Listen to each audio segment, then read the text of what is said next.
to Learning Unlocked. I'm your host, Britt Bingold. As an instructional specialist in Gilbert, Arizona, I'm a total nerd when it comes to classroom strategies and educational pedagogy.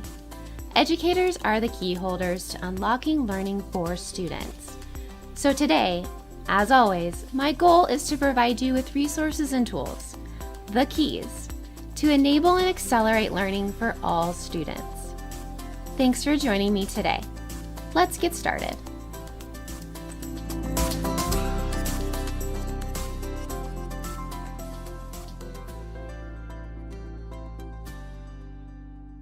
Hey key holders, before we get started today, I just wanted to do a quick reminder that if you have time to write us a review on Apple Podcasts, we would appreciate it. The more reviews and ratings we get, the more educators will see our podcast. So if you like what you're hearing and you think others would too, please head over and provide us a review. Welcome to episode 10 of Learning Unlocked. Today we are discussing John Hattie's current #1 high yield strategy, teacher estimates of achievement, and how we can leverage the strategy effectively and efficiently to get the most out of it for student learning. We are also looking at this through the lens of the Pygmalion Effect and its impact, that our expectations of others can make that expectation a reality for them. Today, I am joined by Jennifer Lugo, a veteran middle school teacher whose love for her students and the art of teaching is well known throughout our district. Here is my interview with Jen. Hi, Jen. Welcome to the podcast. Hello, Britt.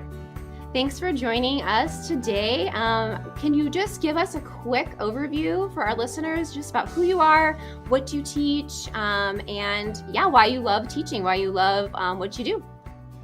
So this is my 18th year of teaching junior high at Desert Ridge Junior High. I teach 7th grade English and 7th grade honors English. And then I'm in my 13th year of teaching the AVID elective. And you love your middle school kids. I do. I love middle school kids. I think they are some of the most misunderstood group of students out there. And they have a lot of love in their heart and they're funny.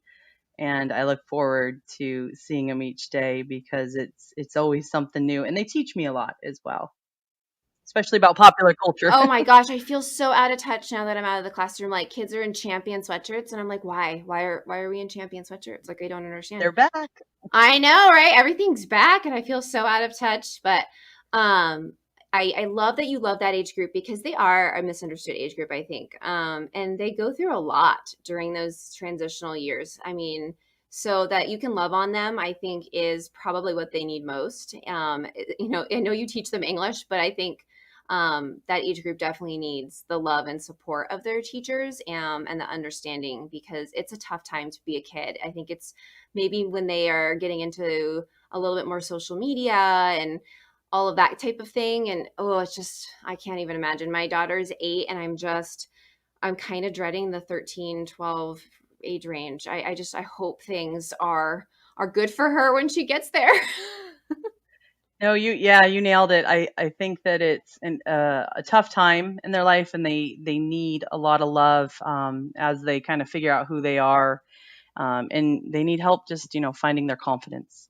Yes, for sure.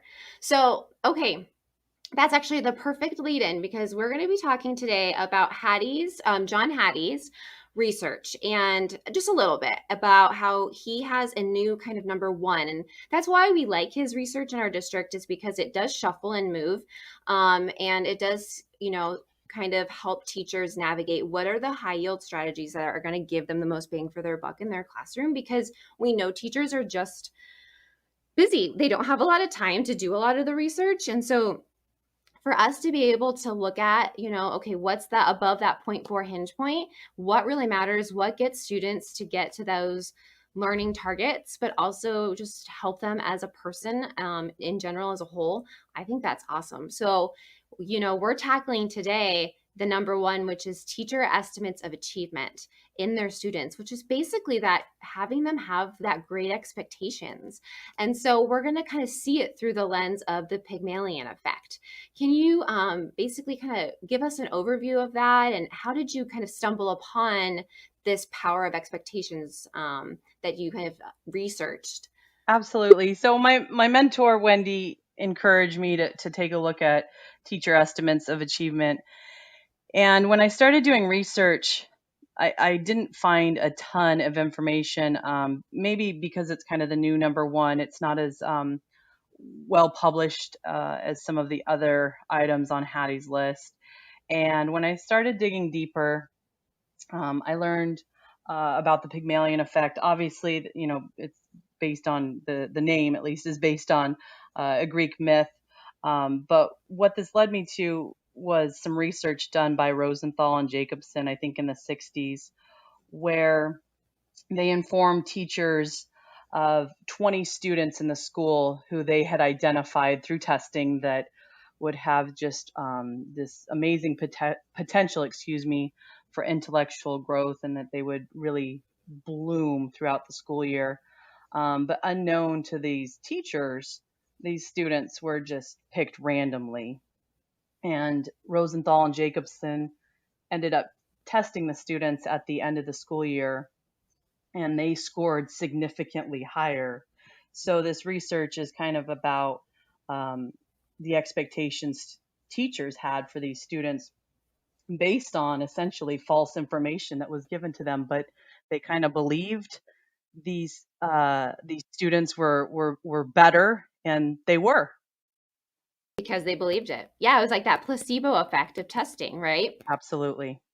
Yeah, so really it's just I think that's why that Hattie moved it to number one is that belief in those kiddos. It's so funny. I was listening to a podcast that I think yesterday morning. It's a parenting podcast, but they had a psychologist on, and they were talking about the pandemic and what the effects are, that we just don't know what the effects are going to be on these kiddos who have been, are in this age group, this younger age group going through this pandemic. It's kind of like wartime effects on children, and that the expectations and the way that the parent handles stress in that situation actually really impacts the way the child handles stress. So I found it interesting that the way a teacher expects their students to behave or expects their students to perform in their students, and if you are sincere in that, it will also feed into your students. I mean, it's that same type of concept. They trust you. There's that element of connection. And I was like, well, first off, I was like, dang, because I'm anxiety all over the place. So I'm like, I gotta I gotta rein it in because clearly my anxiety feeds my kids' anxiety. But my positivity though also can feed my kids' positivity. So that's kind of that same idea, right? Absolutely. And in further research, educator beliefs, what you believe deep down, you really can't hide that, and that is going to impact your actions, and your actions will impact student behavior, and your behaviors are going to impact student growth and student performance, and so it's what's at your core and what you're believing about kids. Well, and I mean, it's your credibility. I mean, if you're not seen as credible to them, they will not do the work for you. I mean, you will have the few that obviously the type A, intrinsically motivated kids they understand how to play the game of school. So they'll do the work, but they won't necessarily like it. But if you do have credibility with kids, if you are that warm demander that Wendy talks about, you will have an opportunity to help their brain grow, right? You'll train their brain that you can interpret a challenge, a conflict, anything, and you can change it and make it into something positive. something that they can overcome. And it really does come from the teacher and the teacher's credibility. And I think a lot of teachers, especially new teachers, Jen, struggle with classroom management, and they think it's because they don't have the right seating chart, or they, don't have the right rules or whatever in their classroom. And I keep trying to tell teachers it's not that. It's because they don't see you as credible. And that's such a hard thing, A, to hear, and B, to teach. Absolutely. They know when it's sincere and when it's not sincere. And they, I think we have to give kids more credit, as far as picking up on whether or not the teacher really believes something about them, positive or negative. They can see it, they can sense it. um, they have their perception and their filters and their life experience that allows them to know, when someone really cares about them or not. Right. And you say you create opportunities for this in your classroom, to try to foster that environment. What are some of the things that you do to help make your learning space kind of that place where kids can trust you and feel like you're credible? What are some things that you do to foster that? Well, I think there's creating the climate, but also, if we're looking at assignments or activities or experiences, one thing that we do to kind of help students understand that this is a safe place for students to not maybe be successful on their first attempt, right? I don't want to say fail, but Hmm. that we don't have to expect perfection. One thing we've been using, and I got to give credit to my department, we've been using portfolios with our students for a couple years now. And within these portfolios, students reflect on their learning and what they did well and what they didn't do well. And we do these kind of quarterly. And so one of the coolest experiences I've had with students, with regard to the portfolio, is they're collecting their artifacts. And I've had a couple students say, well, this isn't the best artifact for this. And I'm like, that's okay. it Let's reflect on it, let's talk about it. What would you do now, 2 3 weeks later, when you have more knowledge about this particular topic? And they'll say, oh, well, I would do this and I would do that. And there you go, that's the learning, that's what we want to reflect. And so that to help empower students to understand it's okay not to understand something at the first attempt, but when we go back to it and we review it and so on, and seeing where, areas to improve. And so I've really enjoyed using those portfolios in English with my students. In the AVID elective, tutorials require students just to be so vulnerable because they're coming to class and they're bringing a question that they don't understand, and they're learning to use their resources. They're learning to work with their peers to think critically and to question, and then, push through and figure out a solution. And sometimes it doesn't happen in a class period, and we gotta Right. come back to it during the next tutorial. But that sense of accomplishment and that sense of I figured it out, I didn't give up, and it took a couple days. And a couple, it's probably been about 2 years ago, I had a student, a former AVID student, text me, and she said, it's just like tutorial. And she had a picture in her, she's at Arizona State, and she had a math problem. She said, been working on this for 5 days, finally got it. And that's real life, right? I mean, most of the problems that we face, we don't figure it out in a day.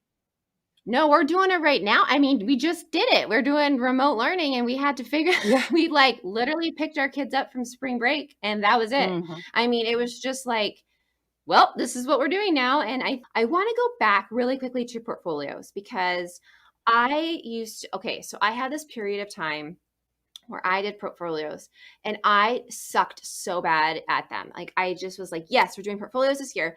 and I would be really good at it for like the first quarter, and then for some reason it would just like literally disappear off my Hmm. mind. In my I never followed through in it. It drives me crazy to this day because I am a completionist. And my artifacts that I would have them usually put in there, and this was for like my AP junior, so this was like, getting them ready for that AP exam, that English language exam. It would be more like timed writes, and I would have them do reflections. And if I would have just gone through, Hmm. I feel like they would have performed better because they would have had that time to reflect and that time to provide evidence towards why they would have done something different now. But like, can you just offer teachers, what artifacts do you have them put in there? Is it always formal things, or is it sometimes, informal pieces that they put in there? Can you just give me a little bit more about what do you put in there, how often they put it in there, and how often they pull it out? Like, I need to know more because I feel like I failed at that so badly and I wanted it to be good at it. Absolutely. So when our in it, it really, I've got to give credit to my department. This was, a team effort. I think when we started out, we do digital. Okay, so we use Google Sites. Um, Okay, first of all, that's way better than what I was doing because I had like binders of binders of binders. So that's probably better. Yep, and we, we had kids download the Google Suite, and so that they could take pictures and upload stuff directly to their drive. And then for kids that didn't have cell phones, we would just, scan them ourselves, or use the library and whatnot. We I believe we started out with the intention to do them at 4.5 weeks, 9, 13 and a half, and then 18. So a couple times, Okay. basically grading periods. We realized that was a little tough at the seventh grade level. I think our eighth grade teachers are a bit more effective doing them that often, basically 4 times a semester. We at the seventh grade level for first semester basically do it 3 times, or excuse me, 2 times, the 9 weeks and then the 18 weeks. Okay. And we every artifact that we ask them to select, we do have informal artifacts sometimes. As an AVID school, we really focus on the 5 phases of focused note taking. So not just simply write something down and never look at it. Nope, we're gonna take Right. some notes. We're gonna go back and we're gonna question our notes. We're going to reflect on our notes. We're going to revise them and actually use them as a tool so that we can write our essay, or use them during a Socratic seminar, or use them on a test, right? And Hmm. so that would be an example of an informal artifact that students would include in their portfolio, their notes. And these notes really helped me on my argumentative essay and reflecting on them. Some other informal were like graphic organizers. We had informal writing, not necessarily a big writing piece like an essay, but shorter writing pieces. Oh goodness, we've had a couple different artifacts. We're still. No, that's perfect. I just wanted to like, I always did big things, and looking back, I think I would have done more like what you're saying, like along the way, important Mhm. pieces that were not high stakes things. You know what I'm saying? Like Sure. more low stakes items that they could see their progress as they were learning, because I feel like that's so important for kids to see their progress and to see that they are growing in a certain concept or skill. And I think the smaller writing pieces, at least for English, were really helpful. Just short paragraphs where we're just trying to understand how to effectively use evidence and to support our claim. And some of those artifacts were great. And then we learned about learning scales, and so we'd also been embedding those into some of our activities well, and we're working to incorporate learning scales into our portfolio as well. And again, the focus being on, we started here, but look how far we got. Right. Yep. And those are so great for kiddos. I think a lot of teachers try to use them as rubrics, and it's like, no, no, no. We want them to see their learning progression. We want to see how they progress through these different targets and that they've achieved these targeted points. Like, I can now do this. I can now do this, and look how much I've grown.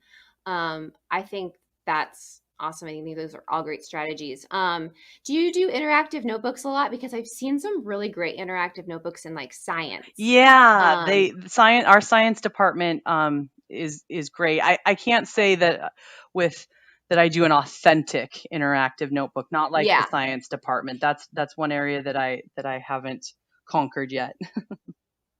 Well, and they really they do that great where it's like notes on one side or whatever it is, pasting, and they put their like lab reports or whatever, but then on the left side is all the reflection. Hmm.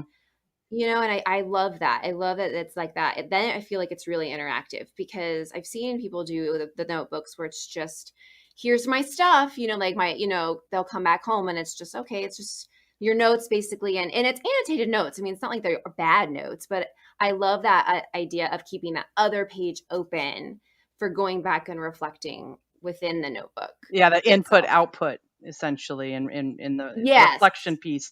Yeah, when I started um with Avid years ago, there wasn't necessarily a focus on the reflection, but that's a big difference now in having students reflecting within, just a short lesson.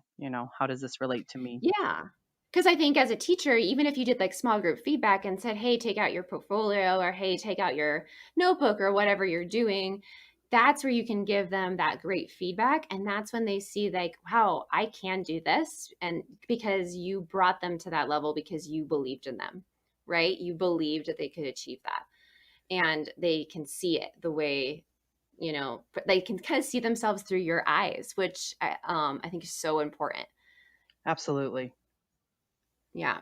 So I love that you said you've seen the most beautiful growth in your students in just 2 short years. And you owe it to them to believe in them because most of them do not yet believe in themselves. And so you model it for them until this happens. And that just like warmed my heart when I read that. So can you talk to me a little bit about like how do you specifically kind of model that for them until they really do believe in themselves? Well, I have to go back to something that happened my second year of teaching. Okay. When I was Tell me a story, Jen. Okay, I'm ready. I'm ready for story time. Go. So my second year of teaching, I feel like teachers that are coming out of college now, I feel like they're so far ahead of where I was when I came out of college. But I had a student who glared at me constantly and seemed absolutely miserable in my class.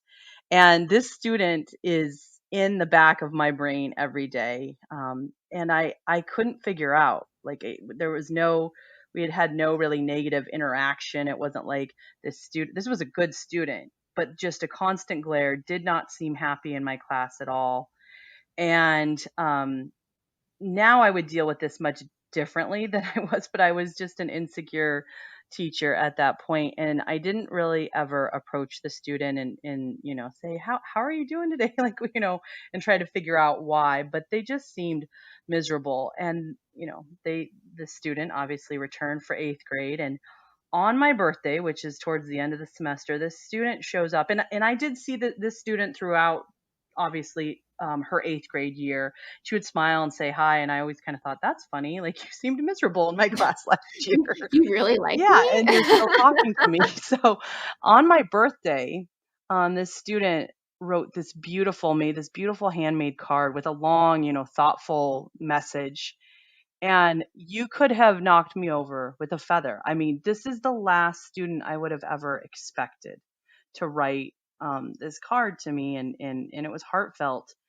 And for me, it was a big turning point for me because I realized my perception was so wrong.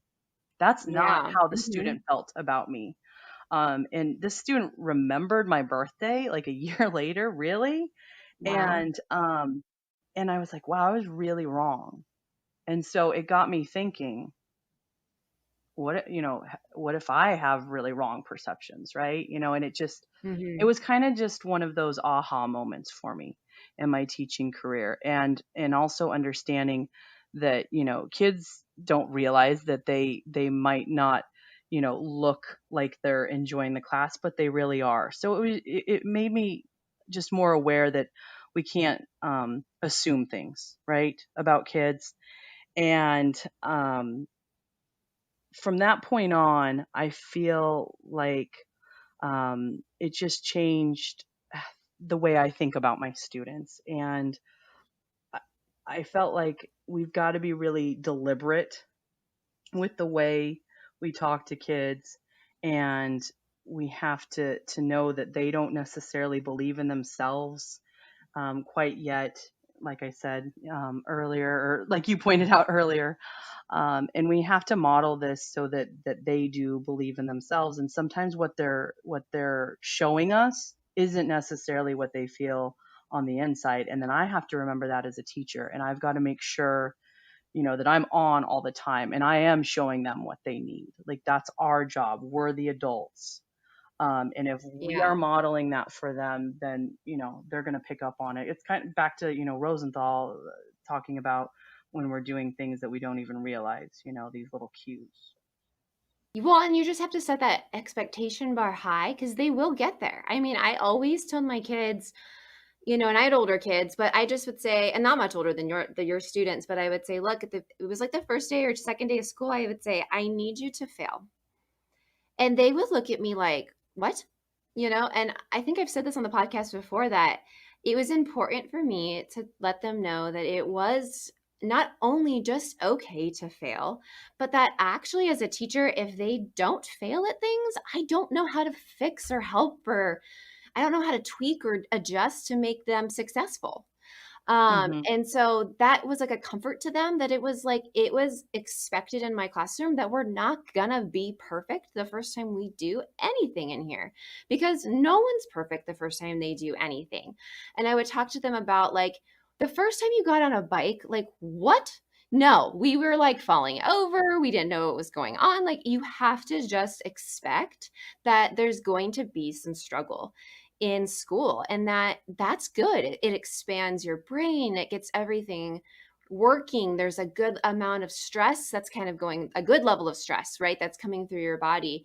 And when you were talking about the kid that just stared at you, I was thinking of kids that would do that to me, but then I was also thinking about the kids that were overly talkative, like almost compensating, the kids Hmm. that, and because there's other insecurities there that you don't even realize too. um you know what I'm saying? It all presents differently Right, yes. in kids, absolutely. And you just can't make any, I guess, assumptions. That's my actually it's so funny you keep saying that, because that's my motto for the rest of 2020 is don't make any assumptions. Like, literally, I We're just all a work in progress, we right? I mean, are. we're doing the best we can. You can't even make assumptions of yourself at this point, because you can't track what your emotional day to day is going to look like, especially in a chronically pandemic crisis. And so I think for kids right now, what you're doing, what you always have done, is even more important, because you're taking those kids and saying you believe in them, and that's a mindset you have of them. And teachers that don't have that mindset going in, I think, are going to struggle with their students more to get them to do rigorous tasks, to get them to do relevant tasks, because that foundation isn't there. We've talked a little bit about your AVID experience, which I think for a lot of kids is difficult. And you said something about that AVID does require that vulnerability in order for them to grow, right? Talk to me about how you do your little Oreo thing. Like, what's the Oreo thing? Oh, yeah.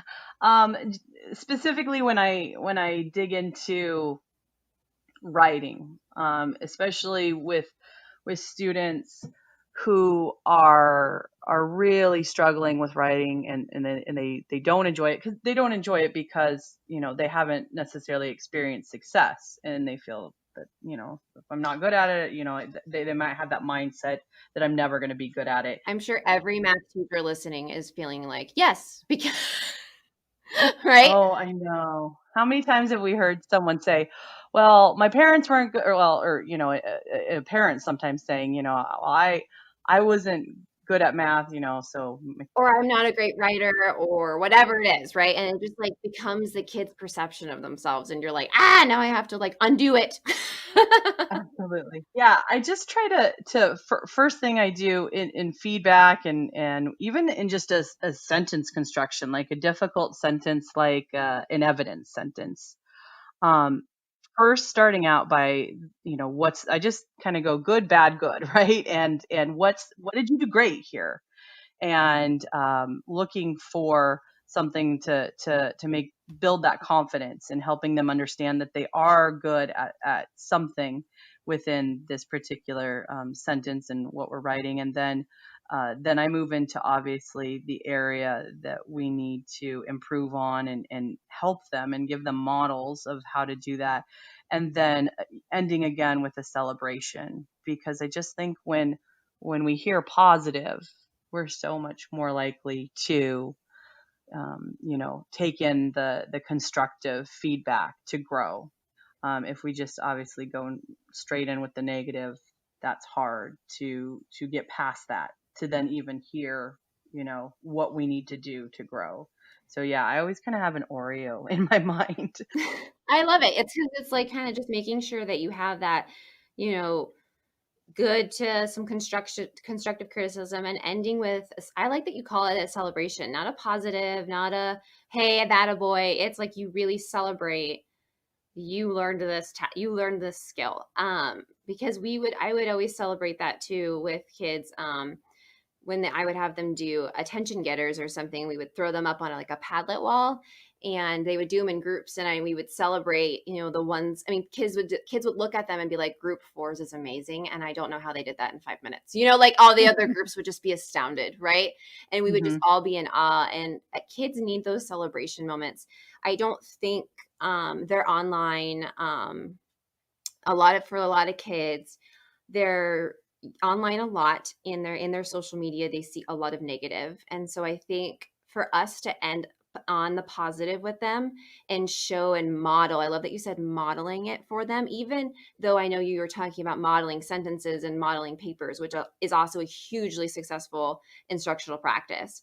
I think modeling, also ending on positivity, is a practice we need to model for our students, because I don't think they see that in their day-to-day lives, even with their friendships that they have together in person, and friendships even online. I think a lot of people go to the negative first instead of the positive, and they never end in like that positive way. Does that make sense? Did that make sense?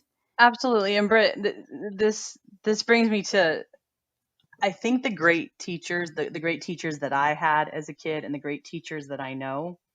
I think that one of the reasons they're so great is because they are so mentally tough, and they're able to, even when they're going through, things outside of school, and dealing with their own challenges, to be able to kind of turn that off when you walk in the door, and be just that constant kind of positive influencer, and looking for the good constantly in what kids are doing. We know kids are going to make mistakes, because this is when you make the most mistakes in your life, right? When you're young, because you've Yes. had less life experience. So we have to, we know that they're going to struggle and mess up, but to just take the mindset of, I'm going to see the good in you, and in everything that you do there's good. And I think that the great teachers out there are just really mentally strong at being able to do that. And I think that for some people it does come naturally.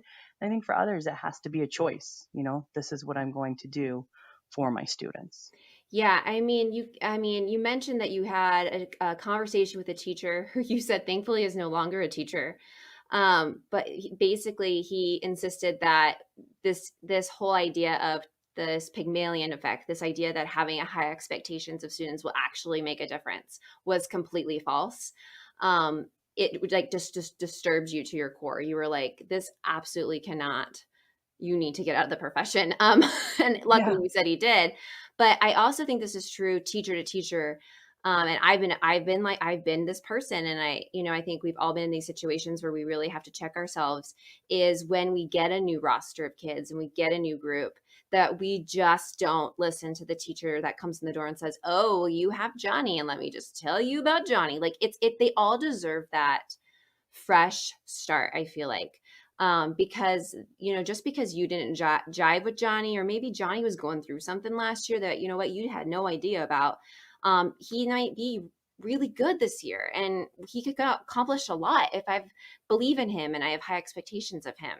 So I think we really sometimes have to check ourselves, and realize that, you know what, these kids, they need us to be strong for them, like you said, and have that mental toughness and show them that we are here for them. Like, we're here for the kids. Like, this is why we became teachers. I mean, this is why teachers are out there in masks and shields and doing hand washing stations and fighting the good fight, because they are there for kids. Like, that's the core of teaching. That's the, you know what I mean? Like, that's what makes us that's what makes us tick. And then we add on the best practices and the instructional strategies, and try to then craft our own art of teaching, and make that, work for us and our style. Right now I want you to just dig in really quickly for me. um, how does this work in your classroom? Like, it says, you believe that Pygmalion Effect encompasses more than just seeing the potential in all students. Like, what else do you feel like rolls into this in your classroom where you can see that academic growth and the students can also see it? Well, I mean, I know that you've talked about this before, but obviously the relationships you would build with students and looking for little opportunities to build relationships and just creating that climate. I mean, that's just taking the time to know who they are outside of your classroom, going to their events and so on. They that just obviously their faces light up when you take time to go to their events. But if you can't do those things, obviously taking the little opportunities as you're walking around the classroom or as they walk into class. I think it's really important that we also play games with kids and laugh with them and have experiences, because you see, the different sides of students in those situations, as opposed to just simply, instruction, right? I think in addition to that, especially right now with online and the hybrid, giving students opportunities to redo or retry different activities that they haven't been successful on the first try. Because it's like, hey, I don't want to penalize you. You want to learn. You're here to give it another shot. I mean, that's grit. That's determination. We want that for our kids, because those are those life skills that really will make them successful adults. So opportunities to redo things, and I know that that can get kind of controversial, and sometimes teachers are worried about things, but at the end of the day, we just want learning, right? We want growth. I think And it's so, controversial because teachers assign too much stuff. oh, There. good point. I just said it. Sorry. Yeah, It just came out of yeah, my mouth. I think people don't want to have them redo it because their stacks of papers are already too high. Um, Wendy Peterson in our department just put out a GER grading class. I love that she called it GER grading. It cracks me up. It's so her, but she talks about just assign less. I mean, or not even assigning less, but you do the same amount of things, you just grade less. And it's weird because kids at first will be like, wait, are you going to collect this? Are you going to take this? Are you going to grade this? And you're like, no, that was just your learning experience for the day.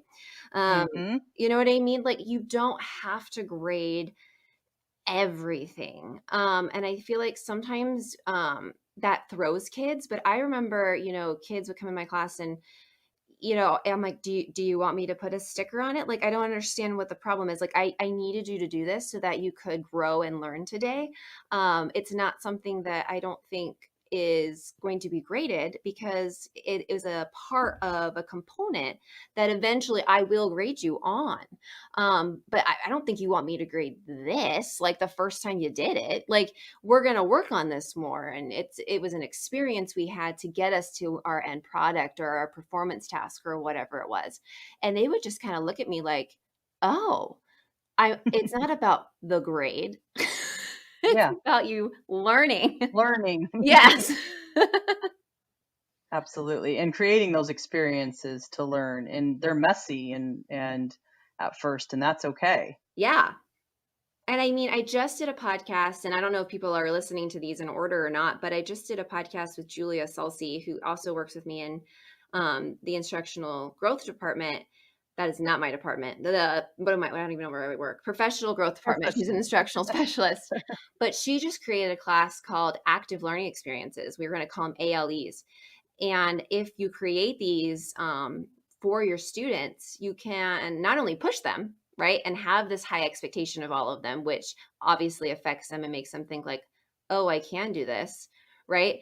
But it also makes learning like more of a progressive thing and not just isolated. Like I remember going to school and being like, I have no idea what I'm doing. Like literally I just go to English and we do like this thing one day and then there's like a spelling test on Friday and then like I do another thing on Wednesday. I had no idea. It was like a big secret or something. Like, and then all of a sudden an essay would come and I would just be like, okay, I'm going to write this essay. Like I just didn't feel like any of my learning connected. Yeah, where you're going with it, and what's Yeah, the like end goal. I think that's where things like the learning scales that we've talked mhm. about, and also starting with the end in mind and presenting to students, this is where we're going. This is the goal. We need to develop skills A, B, and C in order to be able to accomplish this task. That I forget the terminology, planning with the end in mind or something. I know there's Oh, a special backwards name for design. it. Yeah. Yes, there we go. And I Yeah. mean, that's so important. And I feel like that if you do those things for kids, they get clarity in what they're doing, and it shouldn't be just a series of isolated days, and I mean, I love that our district does rigor, relevance, and relationships. And I love that. I always felt like it was backwards. I felt like it should be relationships, then rigor, then relevance, because I felt like you needed to develop the Yes. relationships and then you bring in some rigor, right? Because they trust you and you challenge them, and then you bring in that relevance where they can see it in their lives, and they can see it happening around them and today, and that really does push them kind of outside of a lot of their comfort zones, but they have that foundation with you already, that you've taken them this far, right? And that's what allows them, again, we want kids to be vulnerable and Yeah. to because learning and it's hard, it's tough, and we want kids to feel safe, to know Mhm. that they can admit, I don't get this, but we're going to work through it to figure it out. And that goes into the climate you create, and the relationship you establish with them, and being silly with them and making them laugh, and also celebrations. Yeah, I mean, they used to laugh at me all the time because I would have their performance task up on the board every day and I'd reference it every day and they would like, "Okay, we get it. Like we get this is the goal." Like we like it was almost to the point where they were like, "If you go over there one more time, we're going to like throw stuff at you." Like, but I just wanted them to know, I wanted them to be clear. Like this is where we're going. I don't just wake up in the morning and decide we're going to do this today. I have a plan and it's a progression, and I have worked for you because I want to see you have success. And that right there, I think tells kids, I can trust you. I trust you, and I think that will give them that high expectation. Like I have set this bar and I promise you I will get you there if you hang in there with me. Absolutely. And you know what I mean? And they do it. They just do it. I rarely had kids that would not get on the train, Hmm. and if they didn't want to get on that train, we would just have those conversations. And it wasn't about punishment. It wasn't about consequence. It was about, talk to me about why these assignments aren't in, or talk to me about like why you feel like you don't value X, Y, or Z. And a lot of times it was nothing to do with me or my class. It had absolutely nothing to do with that. It was about them and their lives and their situation and past experiences of them not feeling like they were good at something, or anxiety that they couldn't get it done, or they are embarrassed to come ask me for help, or you know what I mean? Like things. And I thought in my mind, like, this kid's just not doing work. And it wasn't that at all. It was a lot of other components. One thing that I tell my students, if we're having a situation like you said, they're not getting on the train. One thing I always tell my students is that i- if you don't understand something, it is my job to find 300 different ways to explain it and to show it to you. That's my job. So that's not you failing. That's not your fault.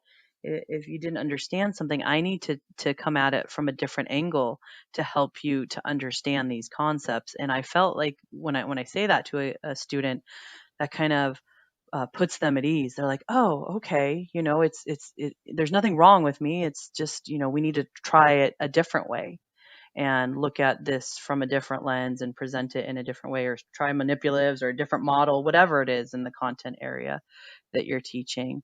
And then I think that, like you said, eventually, typically the issue isn't necessarily something that we have done. It's just trying it from a different angle. Yeah, and seeing the kid as a kid. It's a child. I mean, Mhm. even teaching juniors, I mean, I had like they were big kids. I mean, some of them had beards. It was kind of freaky. Like it was like you look like an adult, but they're not, But they're not.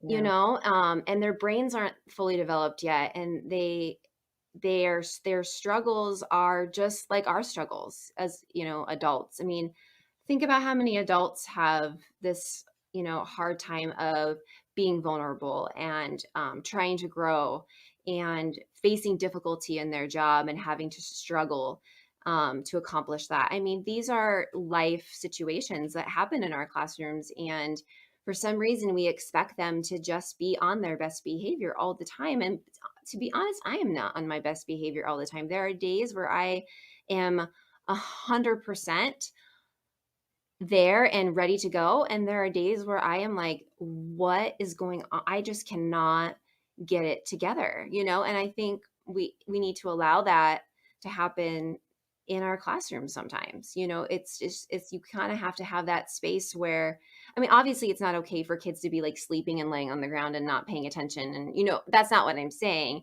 Sure. Yes, but absolutely, absolutely, but always, just assuming good intentions that, they want to be learning, but sometimes, life situations get in the way, and they'll have off days just like we do. So, what are some pitfalls and challenges you think you've faced with this? Because this takes a lot of energy out of you to. It's really hard. I feel like to go in and have high expectations every day and model that for kids as an adult, because we do have our stuff, right? Everybody has their baggage. Every teacher has their stuff they have to set aside and kind of click into teacher mode and go. So what would be hard about this process for teachers? Because I know it sounds like, hey, have high expectations for students and they'll do well. No, it's really hard. Like this is why it's number one on Hattie's list, and it doesn't mean it's an easy task. So can you walk me through like are there days where this is harder than others for you? Absolutely. I go back to, the smile. They say fake it until you make it. And if you, fake your smile and you walk around smiling, people are going to smile back. And then eventually you're going to have reason to smile for it to be an authentic smile, right? And and then I think of Wendy when she talks about how teaching is sometimes performance, right? And I do think that this can come naturally, this belief, this idea about kids, and I do think that there are teachers that do this just from the beginning, when they started teaching, and it's just natural. But I think sometimes we just have to make that deliberate choice. Like, I am going to be this way, and I'm going to um, you know, constantly look for the good. And it goes back to that like mental toughness, and knowing that you've got to kind of leave the struggles that you're having at the door, and making a choice. And then, I know you have other podcasts about, I think, what did you call it? Like teacher burnout, the knowing. Yeah, that's coming out next. Yeah, I mean, because this profession is is so much harder, I think, than people think it is. Absolutely. And you only see, even your students only see part of what you've done to get them even into that lesson. And then parents see even less than that. And, it always reminds me of, I think there's like a picture on the internet where you've got the duck floating on the lake and it's calm and it's smooth and it looks beautiful. But underneath, that duck's paddling its feet like crazy to get to where it's going. I feel like that's teaching, where you walk in and you look like you've got this together, but underneath, and all the work that's gone on underneath the surface has been crazy and tough and constant, hmm and I think collaborating with our peers, I happen to be with a great team that I can collaborate with. I have amazing mentors. So, talking to them, going to mentors and working together as a team and trying to divide up kind of the prep into lessons and two heads are better than one. Well, if you got a team of five, you're in much better shape, right? And so when we are doing things to prepare and to work smarter, not harder, that helps as well. And then we can be better for our kids, I think, because you're absolutely right. There's so much going on behind the scenes or under the surface. Yeah, I mean, we've got, you're pulled in a lot of directions. You've got meetings, you've got lesson planning, you've got data you're collecting, you've got, emotions of students. I mean, I remember I'd have kids come in the door crying and you're thinking, oh, what happened at lunch? Someone broke up with their boyfriend. And I mean, you just like, you've got all things coming at you, and you're trying to educate these kids. And I think a lot of people don't see the day, the phone's ringing and the nurse needs this person or this person's going home. I mean, there's so many distractions and stuff that goes on in the classroom that teachers juggle, and they do it so well that I don't think teachers get enough appreciation for all of that. And then to, on top of it, have high expectations for them. It's really, this profession is hard, and we need to have that mental toughness, and we need to walk in and have that core belief, like you said, that all students, we have to assume that all students have good intentions. They're not waking up in the morning thinking, how can I torture my teacher today?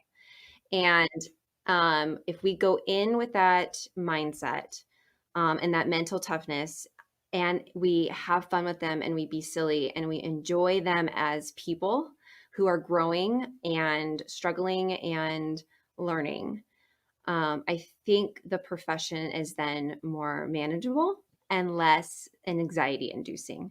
Then I think when teachers get burnt out, I think it's because they have forgotten to have fun with their students, and that these are just little humans who need guidance, and need to know that they are, important to our society, that they're important, they're enough, they don't need to be anything that they're not. And yeah, I think that's what teacher estimates of achievement is about, is we are not only estimating high expectations in your learning, but high expectations of what you can do and your potential as an individual. And at the end of the day, remembering that it's important what we're doing, and be proud to be a teacher. And you're making a difference in someone's life. You're going to be that person that they remember forever because you believed in them and you saw the good and you allowed them to make mistakes. And that's potentially, very life changing, and they'll hold you in their hearts for a long time. Okay, Jen, I've had so much fun talking with you today. Can you just let our listeners know, if they want to get in contact with you, where can they find you online if they've got questions or they just want to follow your experiences through life? Thanks, Britt. I'm at jlugo1908 on Twitter. You can follow me there. Well, thanks, Jen, for coming on and talking about just teacher estimates of achievement and that Pygmalion effect and having those high expectations. I think that's so important. Thank you for having me, Britt. I appreciate you. Thanks for listening. I hope you've enjoyed this episode of Learning Unlocked and finding out more about the Pygmalion Effect and having high expectations for students in order for them to achieve more. Just a reminder that we are on Facebook, Instagram, and Twitter at GPS Prof Growth. That's at GPS PROF GROWTH. If you have listened today as a GPS educator, you can receive PD recertification credit by visiting our Employee Hub page and navigating to Digital PD on Demand. For more information or resources from this episode, please visit our website at learningunlocked.libsyn.com/website. Libsyn is spelled LIBSYN. Thanks again, key holders, for listening. Keep unlocking curiosity, creativity, and innovation with your students, and hold them to those high expectations because they will get there and they will reach them. We'll see you next time.